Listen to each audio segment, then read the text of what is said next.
Welcome back to the Enjoy Anime Talkshow with myself, Gareth, and the ever-lovely Fred. How are you doing today, Freddie? I am glorious. Excellent. So, we're going to talk in a little bit about pacing in anime and how it can really make or break a show, which is a little bit different to us talking about a show. We're going to talk about how things affect shows, so a little bit more topical than usual.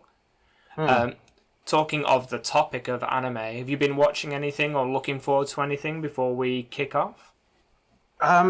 Due to the real world of life and outside, I'm afraid I've only really been able to keep up with the anime I've been watching. I've not started watching anything new, and given the timings between our recordings, I've only really been watching Kaiju No. 8. Yeah, I've been watching Kaiju No. 8 as well. General consensus on Kaiju No. 8? It's good. I heard from you that you seem to believe it's kind of like a mashup of like a lot of other like shonen anime, which it has. I don't think it does anything unique. It doesn't do anything new. It doesn't, no. But it's what it has is like a good combination of ingredients. So it's like it's good, but it's for me, the strength isn't necessarily the story. I think it's like the characters and the character interactions. I had a conversation with someone via a TikTok stream who their popularity at the moment is off the back of Kaiju No. 8 and a little skit that they did. And I asked them in the stream, so episode 9 and 10 have just happened for us, for people who are watching, and I've never seen a two-part fight where the stakes have felt lower, yet the show has tried everything to make the stakes seem as intense and as high as possible. I mean, given that the last major anime we watched was Cyberpunk, in which they were like immediately like, oh yeah, like a random person can just kill you. Yeah. When it's like when they just off Pilar with like a random like cyber psychosis guy. Yeah, that really kind of hammers home stakes because you are you are capable of losing things. Like, and it can quickly. Just happen. Like you can just be on the street. Yeah. Whereas in Kaiju No. 8, it's like it's so heavily choreographed, and the thing that really made me go, oh, we're going to be this kind of anime, is when she turned up, like the squad turned up one day, and she had a fucking tiger. Like, oh yeah. Reasonable. Yeah, makes sense. Like, I wonder if the USA version, the captain's just there with a massive eagle. Like, America, let's go. There's a scene in the fight, and it was like, oh, last minute, last bullet, and it's like, I get you trying to build up the tension, but the stakes have never been lower. Like, the writers don't have the balls to kill a character off this early. Yeah, that's kind of the thing.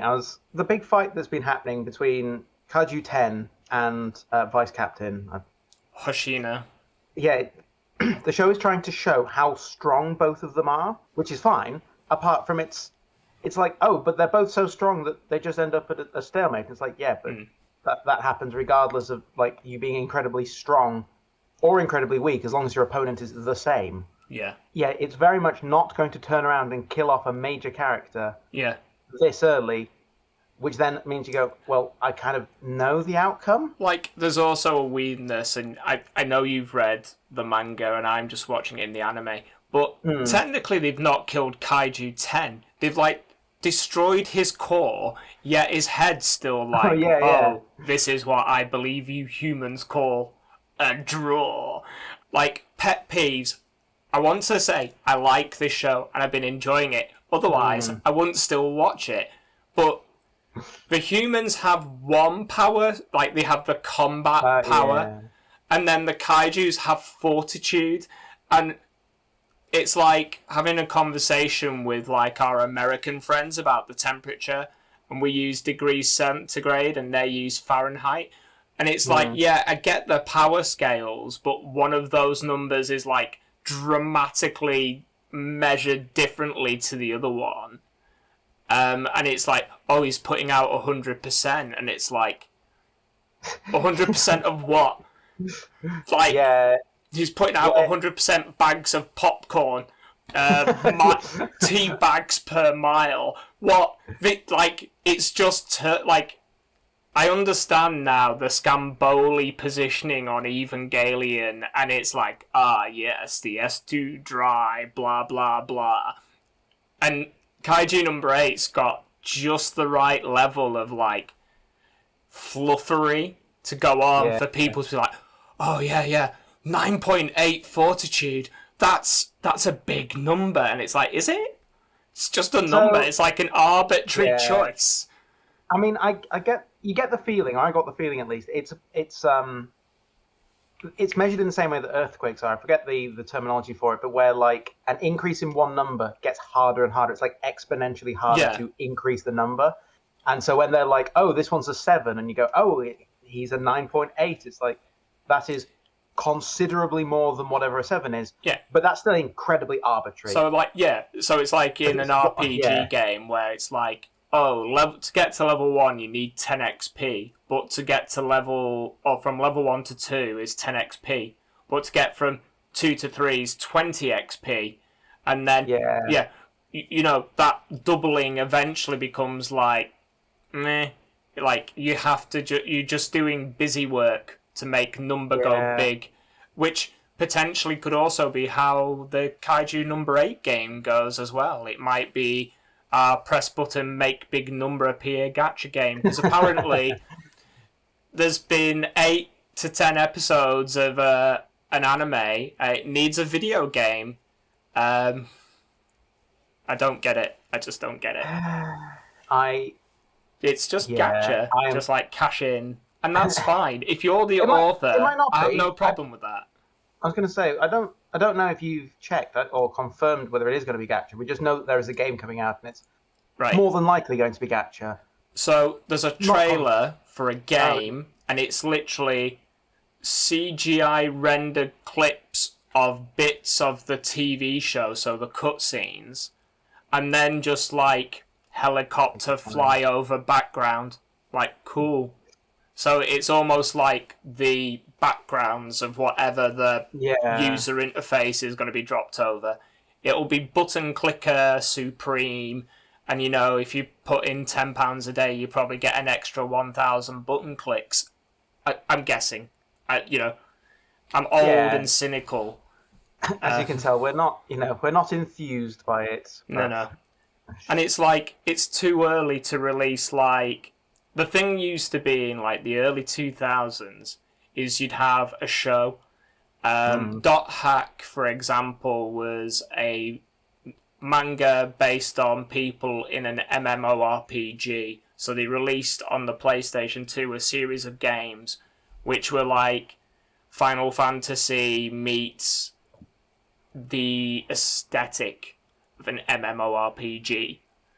So it had like chocobo breeding, but obviously that world's version of chocobos, which were like a flying cow that I don't remember. Was it like Moo Moos or something stupid? The main character was like a dual wielding blade, and it turned out the villain of Dot Hack was the background AI had developed sentience. So it trapped everyone in to live in its world so it could feel alive. That's like a weirdly, tragically sad story at the same time of being evil. It's like, I've done this evil thing. I just want to know what it's like to be alive. Yeah. I mean, also it had an avatar called The Sheik or something like that, which also had whenever it appeared in the game, it had the subtitle The Terror of Death, which was like a glitch that manifested as well. So it was like, I'm going off memory so bad. It was like a serial killer, but it had like no intelligence or anything. It was just like an in-game hidden boss that decided like, oh, I can leave my area now, so I will. And it just like glitches in. I think it possesses someone as well. There's an anime, it's called Dot Hack. So full stop hack, and then there was a follow-on series called .hack GU. Okay. It was a very early. It's like the prototype for Sword Art Online. I was going to say, funnily enough, the beats you mentioned were very familiar. Anyway. Yeah, Bandai had already run that road before Sword Art Online went, what if Kirito? I've never watched Sword Art Online, and lots of people tell me I'm missing it out, but just as many people tell me I'm not. It's a very, very good introductory anime. Baby's first anime. Mine was Guyver, which was because in the 90s, everything was like, if it's not being blown away into a cloud of gore, then why are you making a TV show? Really? You're just wasting your time for everyone involved. And talking about time, maybe we should talk about some pacing and how... And I think we should lead in with maybe retro anime being the point where I had two choices as a younger man. OVAs, which were like, here's 90 minutes to jam 70 volumes of manga in and distill it down in hopefully to an amazing explanation of this whole point. And then the other trope that occurred to me in that period was, you've got to give it 4 episodes, man. You've got to, it's just world building. You've got to let it show you the world. And it's like, okay, do I? And then me and you, we've got some examples in a moment.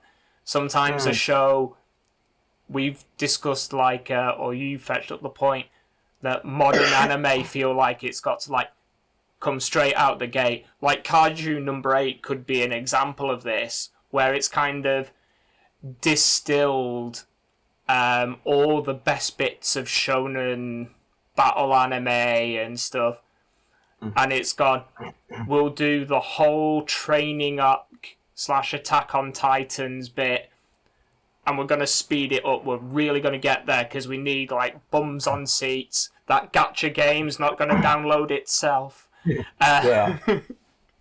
know, what's your take on it? So, yeah. Well, I was going to say, with pacing, there's something, I don't know, you've got, anime and manga have a lot to do, usually in the first few chapters, episodes, whichever format you're doing. Main example that I seem to remember mostly is from Overlord. Okay. In which, as like a basic premise, you have a little bit like Sword Art Online or .hack. You have a character who, well, it's not quite getting stuck in a video game. He's getting isekai'd as a video game character. Okay. So he's having his data file MMO transferred. Yeah, basically. But then, he's like stuck there. Why am I in this Barbie game? I don't remember this. Why's my spells put everything in a pink dress? Oh no, I'm a Ken doll. But yeah, a lot of people in the comments raved about the first series. Yeah. Because it's showing like, the main character's not a good guy. He's like, I guess, neutral. Like, he's an evil creature doing not necessarily evil things. Like, sometimes he does, it's like, I guess, not... Is he an unintentional anti-hero? Like, he's not going out of his way to be the good guy, but he will resolve situations to the greater good. Unintentionally or intentionally? No, it's usually for, like, selfish reasons. Okay. Whether sometimes that's intentionally, sometimes it's not. But it's usually like, yeah, he's putting himself first. Whether that means he's being nice or cruel to those around him. Okay. It's kind of irrelevant. Maybe he's just got strong boundaries. Maybe. Yeah. Yeah. He's really self-aware. self-realizing. Sort of going back to the thing. So first season, everyone raves about it because it's got a lot to do. It's got to set up the character. It's got to set up the world.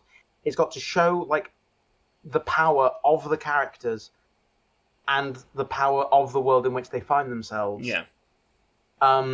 You've got to set up dynamics, set up rivals. You've got a lot to do.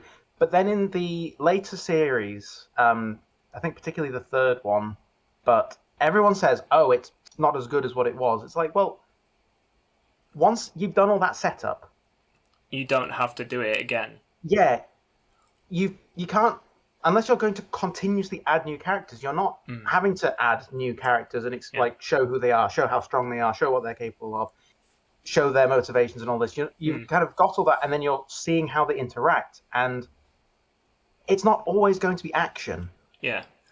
With you mentioning like characters in the situation, how do you feel? Because you always end up, especially at the beginning, like the character explanations. How do you feel about the notion of building up a rival or having the rival already exist for world building? So, for example, Naruto is perfect for this. So in Naruto, Naruto and Sasuke, whose rivalry is the entire show, their rivalry exists when they meet, and both of them want the same thing, but for different reasons. And they get stronger by clashing heads. Whereas later on, we're introduced to Mighty Guy Sensei, depending on which version of Naruto you read or watch. And he's Kakashi's rival, and you are explained his existence in the world through him going, "Oh, you beat me again, Kakashi," because all their rivalry is in his head. Kakashi's like unintentionally his rival and beats him at things by accident, and all the rules of the games are made by Guy, and he never tells Kakashi what the game is, but somehow he always loses and Kakashi always wins, and he's always the cool guy, as Guy says. But it shows you the rivalry rather than like lots of explanation. You do get little like expositions of as to why this rivalry exists, but it's happened. You're not watching it develop. You're just seeing like, why are those guys like this? And it's like, oh, it started in childhood. Just don't ask. And they move on, and it doesn't. It creates intrigue without getting in the show's way. That kind of thing I think works. So I guess it's the popular trope. I'm not sure for how long, and we'll see. Isekai being the way it is inherently favors the idea of you have to show off your characters. Yes. You're doing a lot of introduction because you're kind of seeing the world through their eyes. Also, in an isekai, they're all just meeting as well. Yeah, it's very much a beginning. Yeah, it's like starting a D&D campaign. How do you all know each other? And it's like, we just know each other, or it's like awkward tavern conversation. Yeah, you will see. I was going to say, if you ever watch Overlord, you will see that there's quite a lot of like role-playing game kind of inspiration. But so with isekais of any kind of description, that works. It's sort of it fits very nicely. However, this is the thing: you don't really see a lot of shows that are set in like another world where they're just kind of like, oh, I'm just not just a person, but it's like it's not an isekai. It's like it's the person from that world. Something happens to them, but there's no like easy beginning there. It's like you're going to have things that came before. So some of it, you will need to have like a little bit of exposition. usually you do, but as I said, you do need to be introduced to a lot of things. Some anime do it very slowly, some anime do it very quickly. Again, so beyond Overlord, there's also Tensei Slime, which does something similar, where there's a lot of growth, and then the current season's been very slow because it's kind of as I said, eventually you can't just have battles the whole time. Yeah. So, yeah, you've said in previous podcasts, like, in the first season, it's like dungeon adventuring, people showing what they can do, who they are, and their importance to each other via, like, their roles and jobs. And now it's all, how do you describe it last time we recorded? So I was reincarnated as a diplomatic table, I think was the phrase you used. Yeah. And one of our co-workers is explaining it to me as well, and he's like, it's been 7 episodes sat in the same room just talking. And like, going to the manga versus anime discussion, the thing that, like, in an anime you've got to show it. Like, the art in a manga can carry it, but you need to tell people details succinctly that they want to move on. So I've downloaded, please correct me when I say this because I'm going to say it wrong, Freyrin. I think I pronounce it as Freerin, but yeah. Freyrin. So apparently you were telling me today, like, I've downloaded it onto my watch list alongside Soul Eater and Fire Force to keep things going. Because, not got in the fun. And you were like, you read the manga because you'd heard, like, the excitement, and you were like, there was 20 chapters of absolutely nothing, like, sweet FA happens. But apparently, like, it's weird you mentioned that, because on the way home I was listening to Trash Taste, and they were doing, like, the My Animalist manga review, because he'd already reviewed the manga top 100 or whatever. And they were like, it's amazing how they basically went, those first 4 volumes or whatever, they were like, that's the first episode, like, right, done, out of the gate, and then they move on to the rest of the story, and then you get into, like, the more adventure fantasy stuff. This is the thing, it's like, when I was reading it, I didn't know the anime was coming out, but it must have been because other people did it. Like, the manga got really quite popular. Yeah. So I started reading it. I got through a few chapters and I was like, my God, I'm kind of bored. You know what? I'm just going to put it down. It's not the thing I'm wanting to read at the moment. This is a thing I have. Like, if I'm not in the right mood, I won't watch anime because it kind of... Yeah, I get that. Like... I mean, conversely, like, sticking to fantasy anime and manga... Like, I've not read Dungeon Meshi, aka Delicious in Dungeon, but that TV show, I actually, because we just started the podcast and I started watching it because it's like I've not watched a lot of anime in ages and I feel like I'm really behind. And I'd heard lots of good things. And I started watching it and I was like, wow, we get into being the adventure really fast. And it's within the first 3 minutes of the show, including credits. Within 3 minutes, we see the party fight a dragon. One of the members gets eaten. They escape.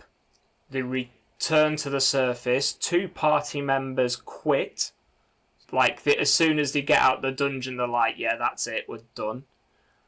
And then they go into town, realise they've got no money, and then they're like, the entire concept of, like, eating monsters happens, and they go back into the dungeon with literally the things that they carried out with them and a cookbook on how to kill monsters. And then we ended up what I like to refer to as meal of the week anime.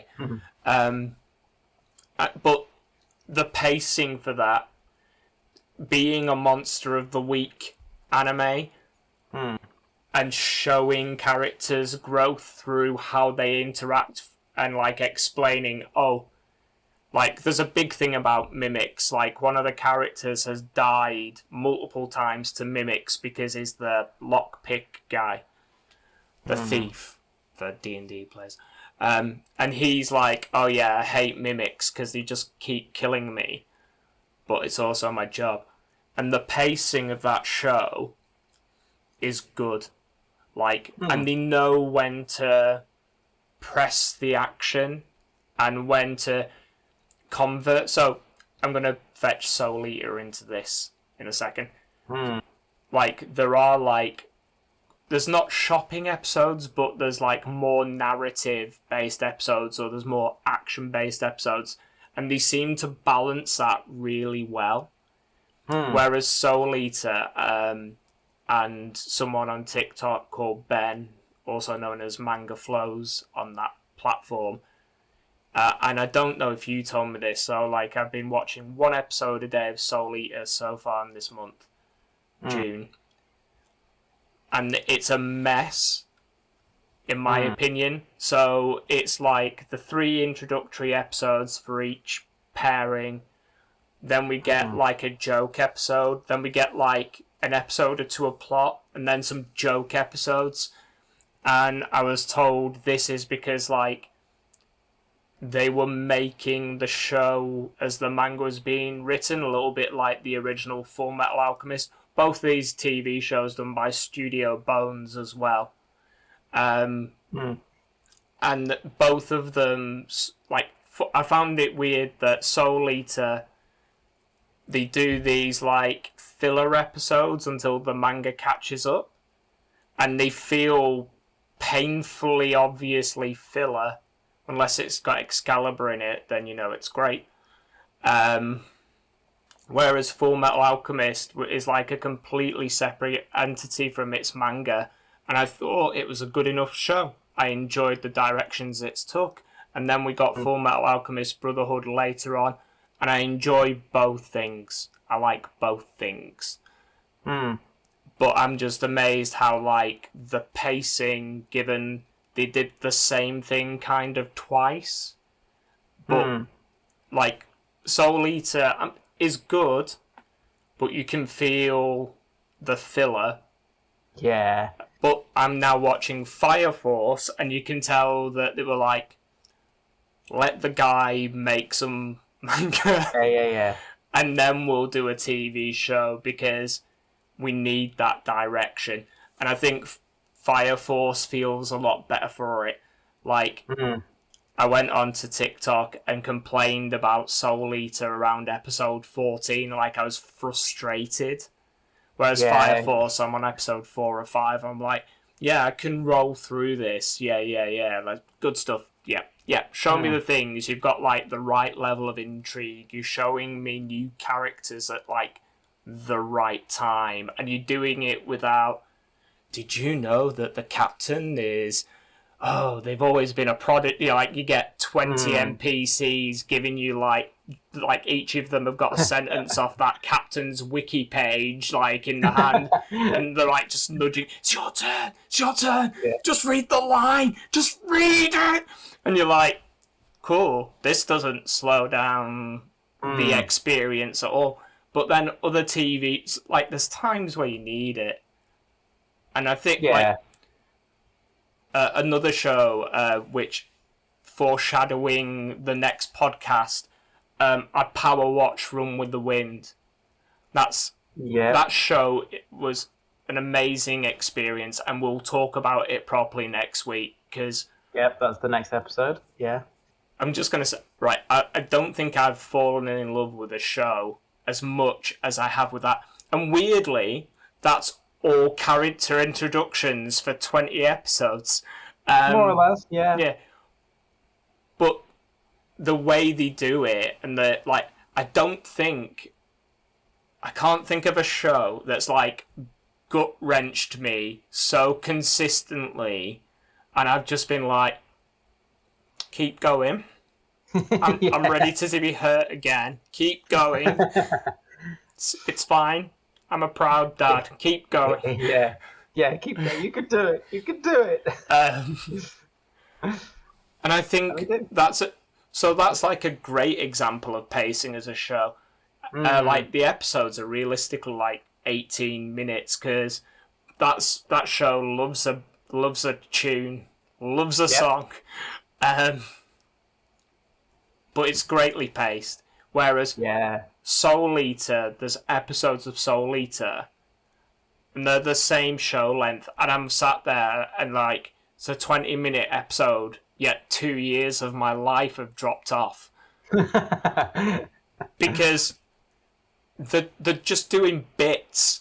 Like, the pacing has reached a point where I don't know. I think it must have been the studio.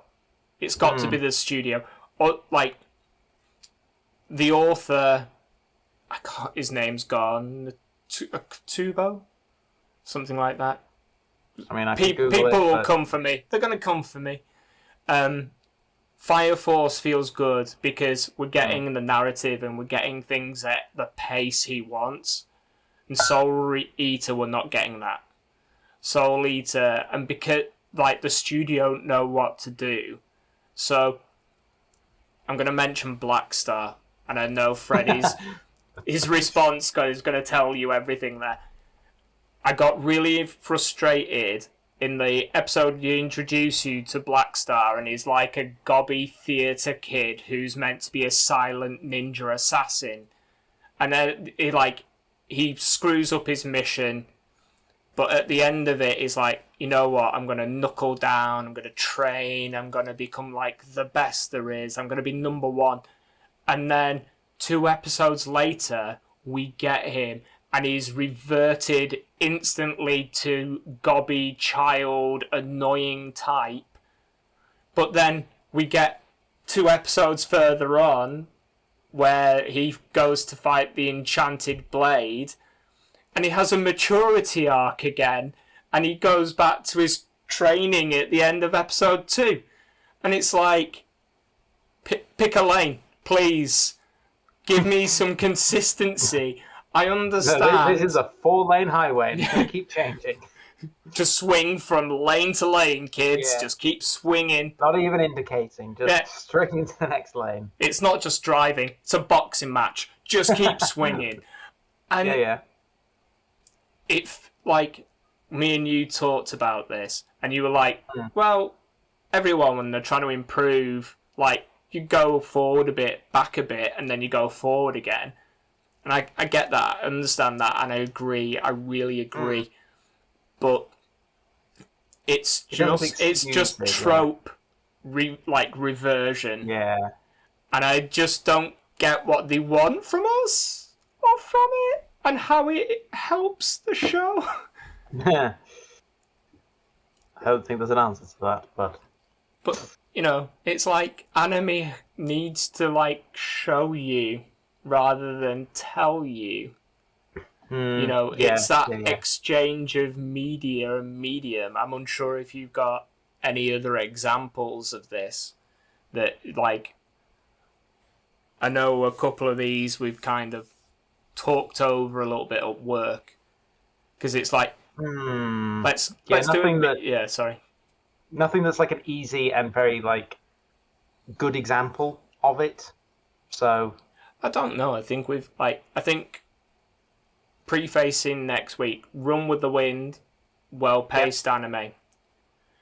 I was reincarnated as a slime, like fired from a gun, and then doesn't kind of know where it's going, or like it's lent into the manga in such a way where they didn't. It's like too faithful. I've not read the manga.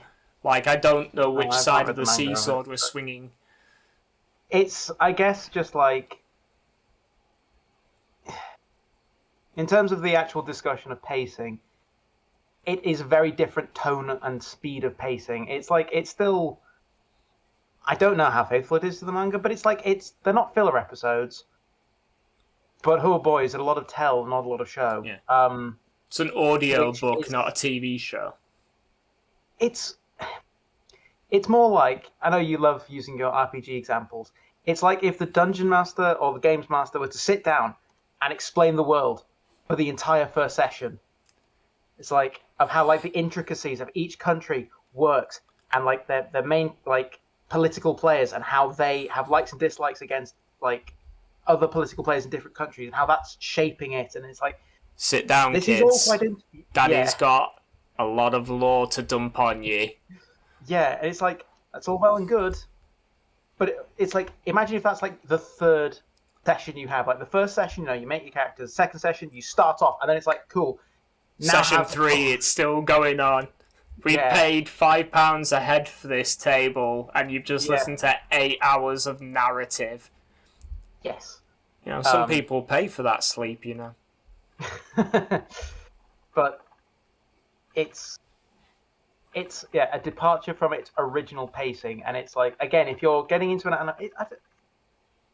I guess pacing is a part of the genre in a sense that. So you mentioned something with Delicious in Dungeon, in which you said it's like a Monster of the Week anime. Yes. In which every week you're going to have a fight, you're going to have some action, and in that sense, the pacing is always going to be consistent. It might get a bit stale, which is a completely separate issue. And a food pun as well, unintentionally on that. Yeah, unintentional. So you've got that side of it, but then it's Overlord and Overlord to a lesser extent, but Tensei Slime as my prime example in this. The pacing changes considerably, going from a major fighting, battling anime, very much action shonen, to suddenly being. It's almost like it went from being a small child, maybe just entering teenage, straight to late 20s. Okay. Skip out all the bit in the middle. There's no gradual slowing down. It's just kind of we've suddenly hit this age where it's cool, we're going to sit down and have a nice long discussion. Cheese and wine nights. Yeah. Yeah, it's like you no go more from, clubbing. The cigarette and Red Bull in the morning too. Yeah. I start my morning with a coffee with cream. In the afternoon. You just said nothing beats a good herbal tea in the morning. I start my day with a coffee with cream. But yeah, it's one of the animes someone was explaining to me. Have you ever watched Steins Gate? I haven't. I have. Yeah. Which is, so Tensei Slime is out of a gun, running away, political boredom then ensues, whereas I'm told Steingate is too much intrigue, get to episode 5 or 6 and they click the switch and you're oh, I'm in. I am in. Yeah. Is how it's been described to me. Yeah, that's kind of it. I think for me it was the first 2 episodes would be okay, they're setting something up. Yeah. For 2 whole episodes. It better be worth it. Yeah, it's usually. So most people have a rule of 3 or 4 episodes, and if you still don't like it after that, drop it. The 90s anime rule. You got to give it 4 episodes, bro. Who drops out at episode 27? There's another 98 episodes. They're still building the world, man. And it's oh, God. I'm out. It's 24 times 20 is too many minutes of my life. Yeah. Especially when half the episode's taken up with intro. Anyway, that's. Yeah. I was going to say, if we ever do an episode where I start talking about Black Clover, we'll get there. We'll do it. Yeah. So we'll for me, examples of good pacing, Run with the Wind. We'll talk about that next week. Oh, God, stay tuned. I'm enjoying the pacing of Fire Force. Bad pacing examples. Soul Eater. Yeah, I said it. There's a reason it's good but not talked about, I think. Or cool. Yeah. I think there's also a little bit, going back to another point, where it's a lot of people's first anime. And because of it, it holds that little piece of their heart. I like Guyver. If you look at the IMDb and Rotten Tomato scores for Guyver, it's 47%. I don't care. I could give 0 shits. I am going to watch Guyver in low quality on YouTube because I can't find the DVDs. And the first take on Guyver doesn't even end. It sort of stops, and then someone goes, we're out of budget, there's going to be no more OVAs. And it just stops in the middle of a woods, and you're like... Real world complications. Yeah. Whereas they remake it in 2005, and they're like, right, we're going to get 12 or 13 episodes at least. At least give it a goddamn end. And I like it. I like both of them. I like them for different reasons. I like the nostalgia. I like seeing a man who's very skinny and very sort of 1970s meets 1990s news reporter blowing monsters' heads off with a magnum that's about the same length of his arm. It's a simple pleasure that I want in life, and I take that when it occurs. I enjoy Soul Eater when a small white character whose mostly nose calls people a fool. I'm there for it. I am there. What I'm not there for is 1,000 plus episodes of One Piece. I'm sorry. I was going to say that's one thing that scares me, and I don't want to start One Piece precisely because of that. Exactly. I loved how someone recently put a thing up. It's like, I'm catch up on One Piece and I'm episode 727. And then someone went, oh, how's One Piece going? I went, I've stopped watching it. Oh boy. It's like, that's a lot of time in episode 700. Yeah. Freddie's like he's watched how many? I can't talk. I have watched probably in the last month to do this podcast, and for my own enjoyment, I've watched probably like 100, 120 episodes of varying anime to feel... I felt like a fraud. To feel alive. Just the thrill. Getting up at 4 a.m. going, I can sneak in a few more episodes before work. Or going to bed a little bit late and going, I can sneak in a couple of episodes before bed. Remembering that I get up at 4 a.m. Yeah. Right. I was going to say, we will see. So, as I said, I've not been able to watch that much. Given soon, I will have 2 weeks, more or less, of free time. I may suddenly binge through quite a lot. All the anime. We shall see. So, with you mentioning binging anime, next week we will be doing the viewers' vote. Yes. I use words. They're real. The viewers' vote, which was Run with the Wind, which I have mentioned repeatedly because it's amazing, and I want to talk about it. And Freddie will. Why I put it on the vote? It's why I'm just like, nobody talked about it, but it's so good. So underrated. We will talk about that next week. We will be putting up another community poll. Yes. We will both pick 2 anime and we'll put them up there. If you've got any suggestions of what you think we should watch, it might be underrated. You might think it's a classic. We will judge your choice and tell you.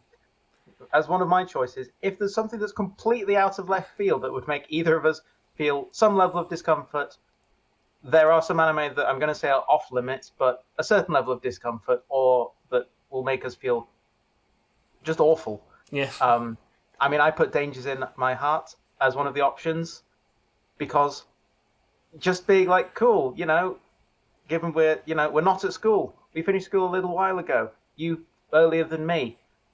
But oh boy, it's like, here is like a romance drama between 14-year-olds. Just to be like, damn, I feel old. But that was the entire reason. I just have to go to work for that experience.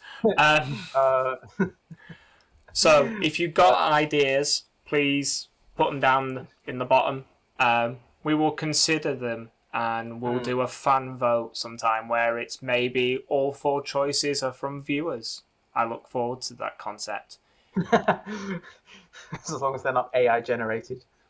What, the animes or the suggestions? The suggestions, just like we'll find give out. us random titles. I'm sure if we build a community, we'll be punished in some way or another. That's how humanity works. If you've stuck around for so long, thank you for staying with us. We hope you enjoy this and we'll see you again. I'd like to say thank you to Freddie. Thank you. Thank you for having me. And we will see you again next time. Here we go. Bye-bye.